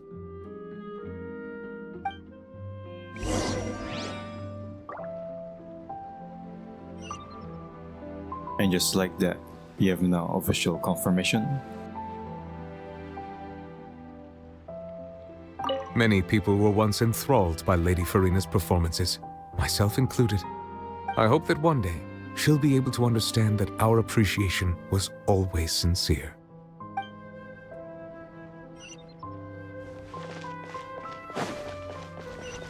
Furina may not be an Archon anymore, but she is born to perform. And I would love to see that.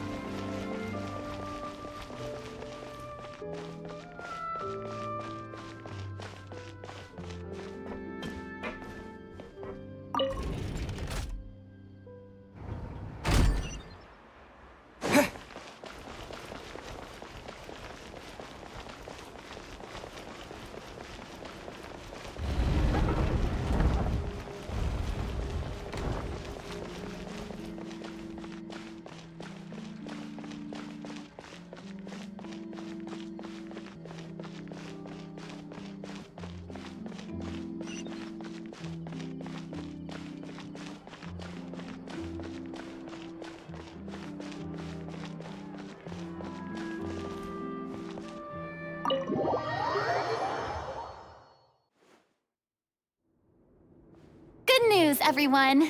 It's done. The Opera Epiclese is booked. Thanks to my eloquent and impassioned speech, Monsieur Neuvillette was moved to provide us with a fitting stage for this special performance.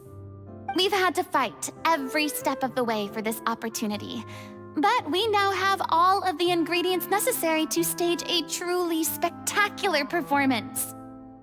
A touching story, a magnificent venue, and last but not least, a passionate and dedicated cast.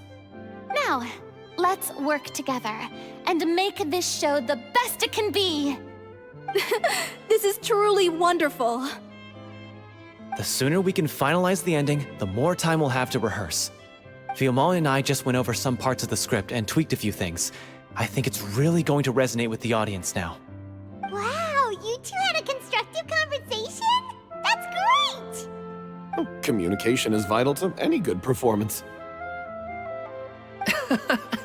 Look at us.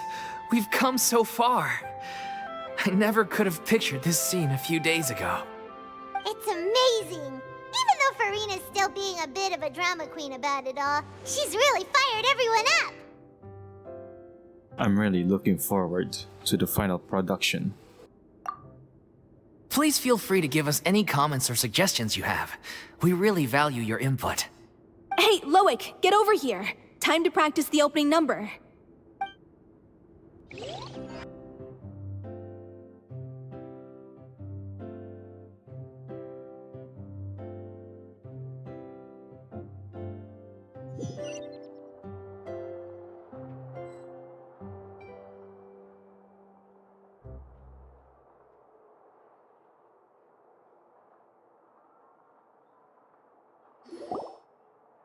Cursed Cleo. She stole the waters of life from us. She's a fraud, and she must pay for her crimes. This has nothing to do with her. The ignorance and hatred of our people is to blame. How can we hope to win back the water's favor if we don't change our ways? This guy could be useful. Take him hostage. If Cleo wants him back, she'll have to show herself. Leave this place, O little Oceanid, and never, ever look back!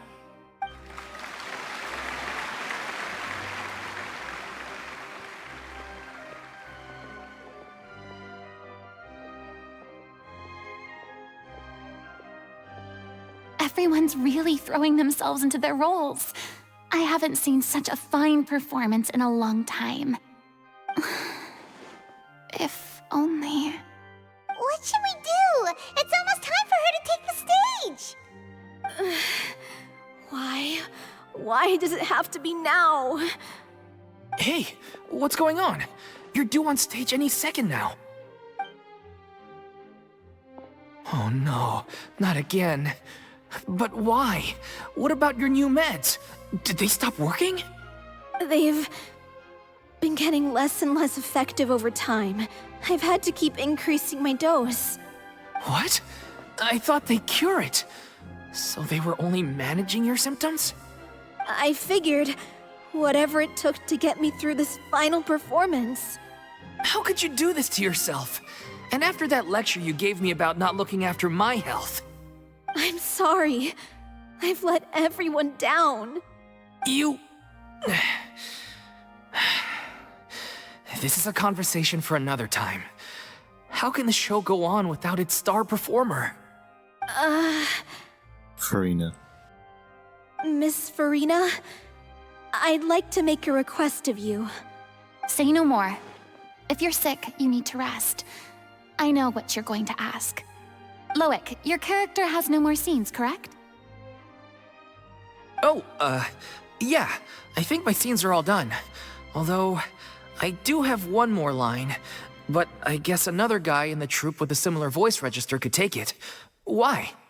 Please take Delphi back to her place to rest. I'll sing the finale. From the sublime to the ridiculous. After all that, everything's come full circle. Thank you, Miss Furina. I'm so sorry to put you in this position after everything you said.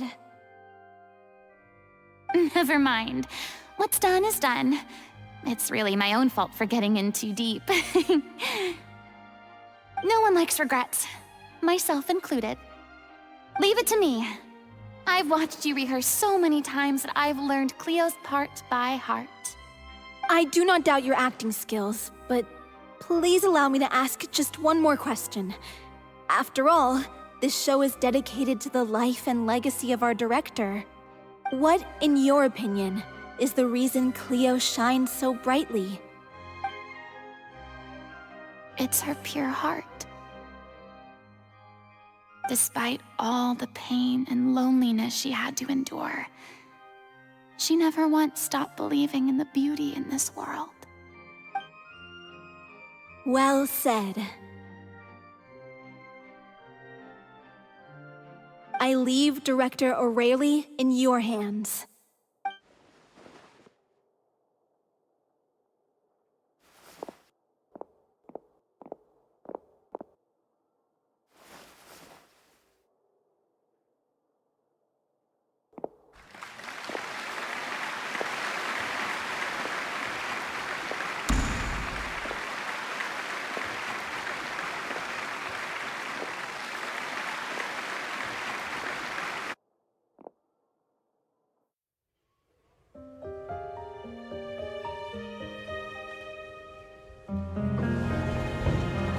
Is she here yet? Will she get here? She's not coming! You're wrong. She's here.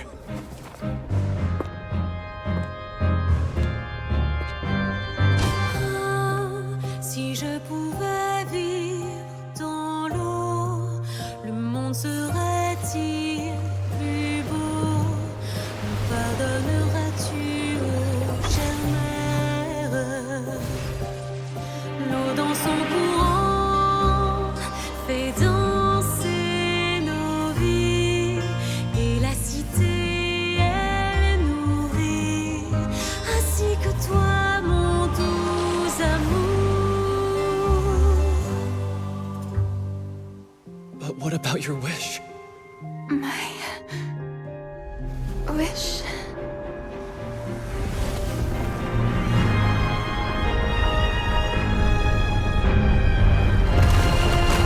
If you become human, you can reveal your secret to no one. You will face suffering and loneliness. Is this truly what you want? Le grand amour ne suffit pas, seul un adieu fleurira.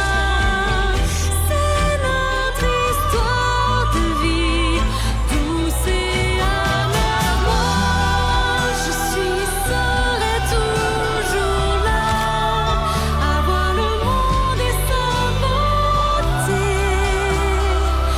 et ça ne changera jamais, jamais.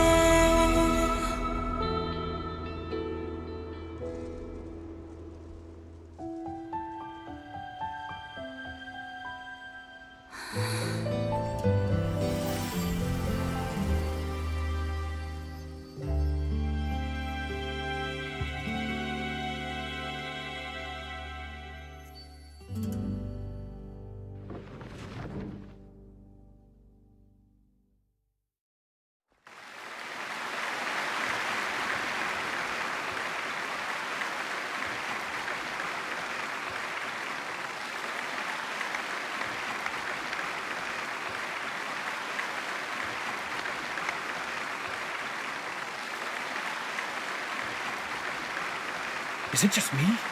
Or was that Lady Furina on the stage just now? She hasn't been seen for a while now, and she just appears out of nowhere? Gotta say, though, her acting skills are as superb as ever. The little Oceanid, Cleo, played by Aurélie Fumont.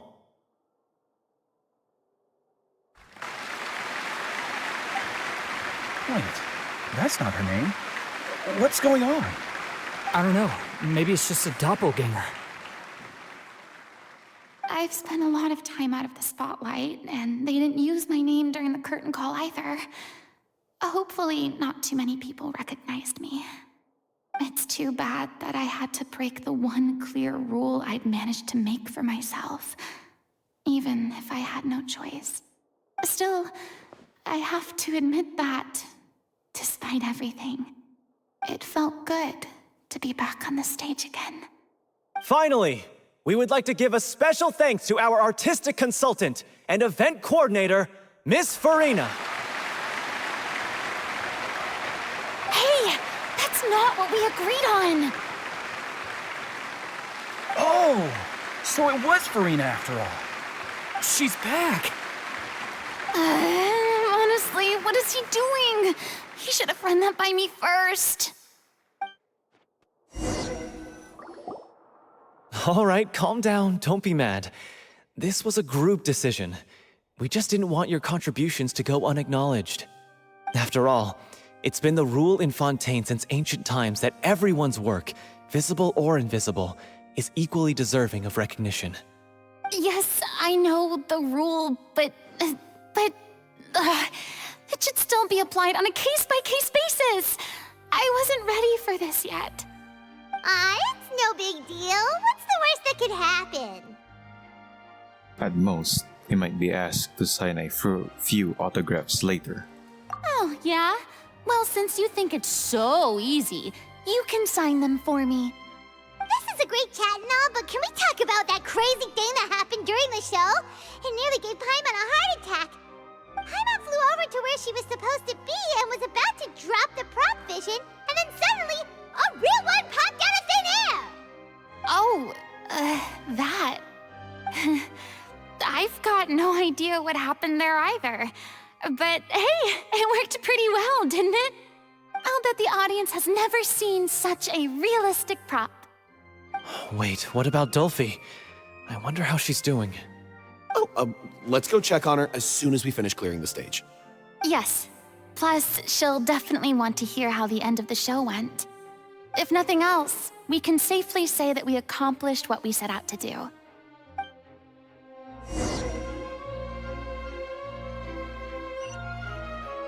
That show was magnificent though. Couldn't hold my tears. Still feeling emotional, but that was pretty cool of them, especially Furina. I may have some reservations after the end of the story. So yeah, I'm gonna say them later.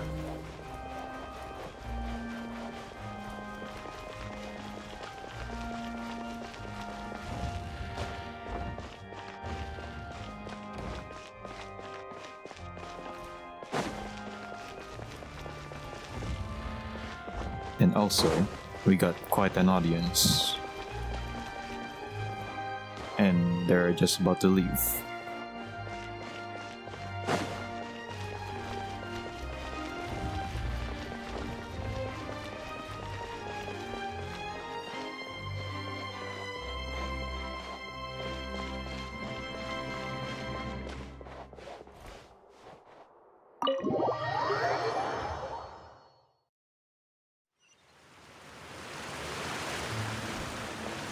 I'll see you back at the set.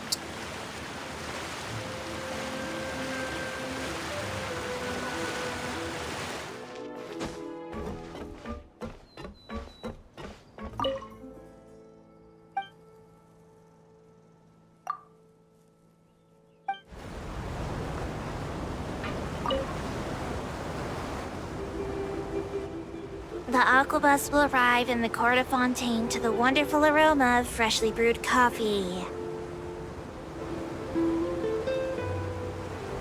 The Aquabus will be arriving at the station soon.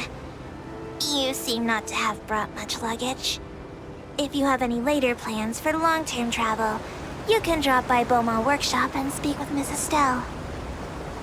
Perhaps she'll be able to create a particularly sturdy suitcase for you, which can not only hold items, but also serve as a shield and weapon. If I am not mistaken, the latter will be of the greatest use to you.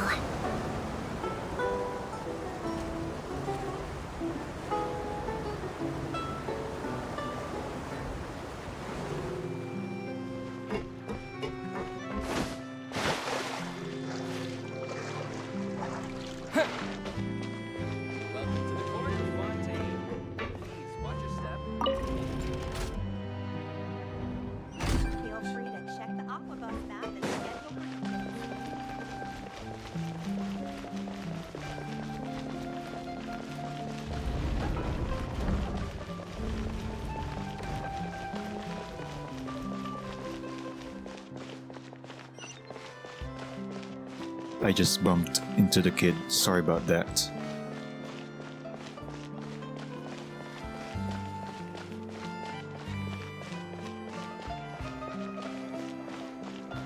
We're back for the show, and it was magnificent.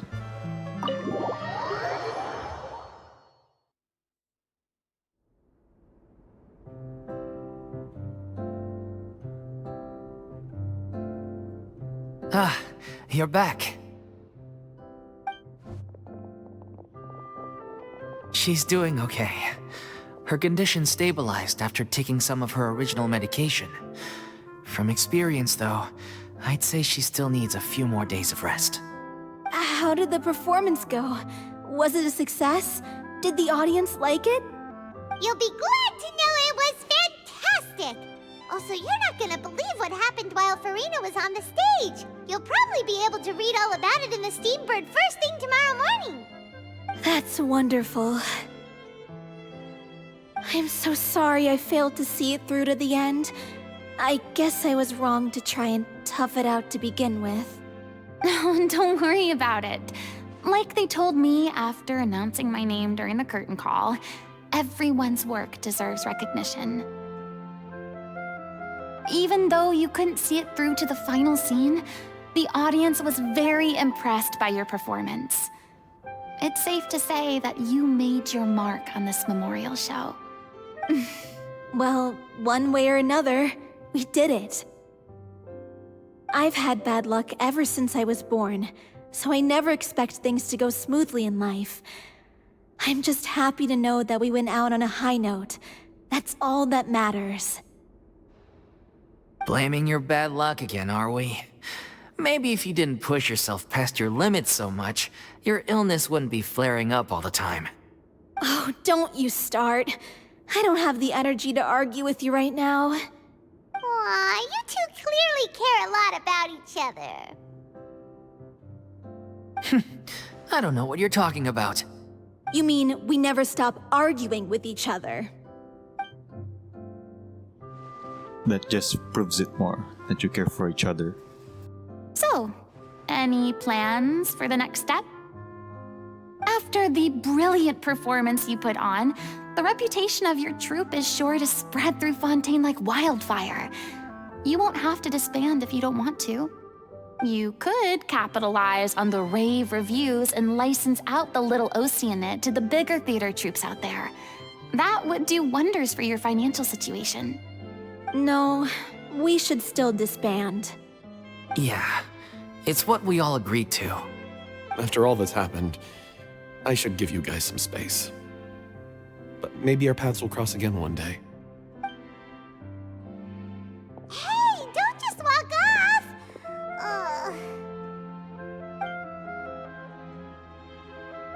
I still want to keep performing, so I might join another troupe.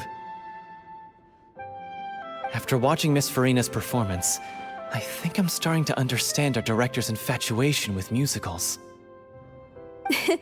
You should do it. It suits you. I'd originally hoped to keep performing too, but I don't know if my health will allow me to. Oh, so now you finally got your priorities in order. I guess I'll hold off until you've properly recovered as well. What about you, Miss Furina? Any future plans? Well, frankly, I think a return to obscurity is no longer an option for me. I'm sure a slew of consultancy requests will hound me wherever I go, until I finally acquiesce. You rather sealed my fate there with your special thanks at the end of the show. Sorry. It's quite all right. No need to apologize. What I meant to say is that this whole experience has shown me that perhaps I'm not as averse to a return to the stage as I'd previously imagined. Maybe Nervillette was right. Maybe Cleo is the right role for me. I still don't wish to pretend to be someone else, but I do have a desire to express myself. So, maybe the show will go on for me after all. There's no need to draw lines in the sand. Just do whatever feels right to you. Yeah. There was once a time when I was an actress in a masquerade, seeking only to hide the truth.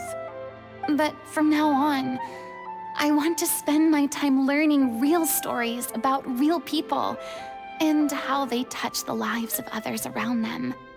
I want to watch them blossom and wither, see them refined on the page, retold on the stage, and remembered long into the future. I'm sure this is what captivated director O'Reilly as well. Sounds like you're ready to stop running from your true calling. The more you get out into the world, the more you'll discover what a fascinating place it is. Next time, I'll invite you to join me. Then it's a deal. If a vision is a gift from the gods, then I should do my best to honor it.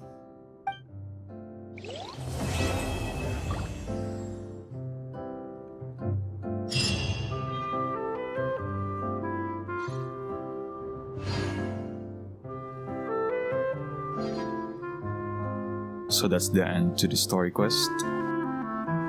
But not without the extra dialogue. I'm just finishing packing up. As soon as I'm done, I've got an interview with the Steambird to get to. Thanks to all your help, this show was more perfect than we ever could have hoped for. But most of all, I want to thank you for giving me the chance to finally say farewell to O'Reilly. It was our honor. And yeah, good luck with the interview. Now that the buzz is worn off, I feel ready to pass out.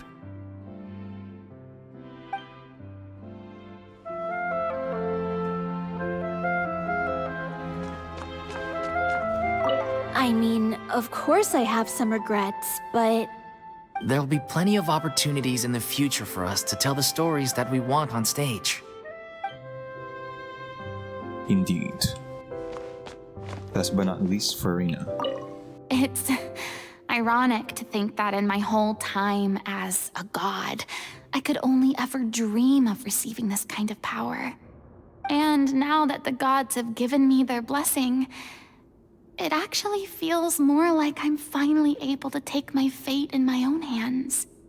Is that how humans feel about it as well? Yeah, I guess you could say that. Thank you so much. I feel like I've rekindled the passion I had when I first joined the troupe. It might turn out to be too little, too late for me. But still, this has been the experience of a lifetime. No problem. And yeah, I almost forgot about you since you're all the way on the other side of the room.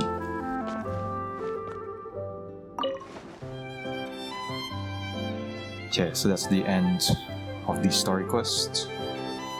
This is basically a redemption arc for Furina after the events of the Archon Quest. She refused to participate as she hasn't found a purpose for her next chapter in life, but it reignited just because of a gossip. And yeah, just like she said, one after another, it kept on going. The stepping stones that made her realize she has better purpose in life. Let go of the past because the present and the future are more eager waiting for you. And yeah, the play was awesome indeed. Yeah, I was expecting something like that where Dolphy accidentally got sick again and then Furina takes on the lead role. But that song though, like, it really resonates well with the story, with the play, whatever you want to call it. Made me emotional. I wish you could see it. Furina's found a reunited passion for our next chapter.